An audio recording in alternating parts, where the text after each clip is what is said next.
I've discovered that my favorite genre of video games is roguelike deck builders.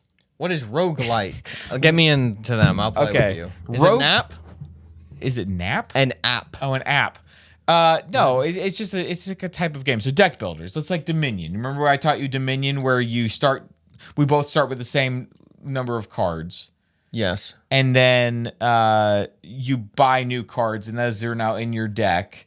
That's right. You're building your deck. We played this at my house. Yeah. So that popularly, deck builders were board games, but now they've started making video game versions of deck builders. Oh.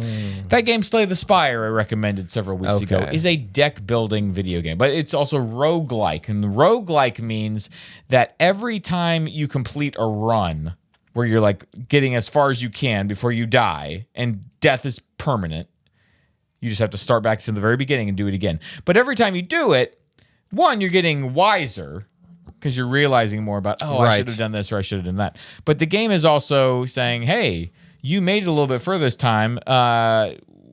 You get a reward that you can choose to use on your next run of all the different rewards that we've offered you. You get like a new perk or something, a buff of some kind. Well, Balatro is in this vein, but it is a roguelike deck building poker game.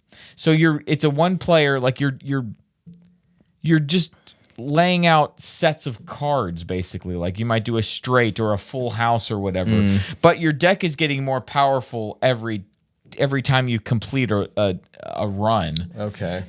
So you might buy a new card that gives you a bonus, or I don't know. It's just... but it's a single-player game. Yeah. So you collect these Joker cards that give your deck, like, bonuses and stuff, and every round you have to score more points to advance, or you just lose. But your deck is getting more powerful every time. But you still have a lot of strategy on how to get the most points possible. Yes. And so you can like buff up and say, hey, I want to make, every time I get a full house, I get double the points for that one. And so you're like trying harder to get full houses than anything else. Oh, okay. Kind of, I don't know. I think I might just be a sucker for this kind of game, but this just came out and I really like it a lot. It's also...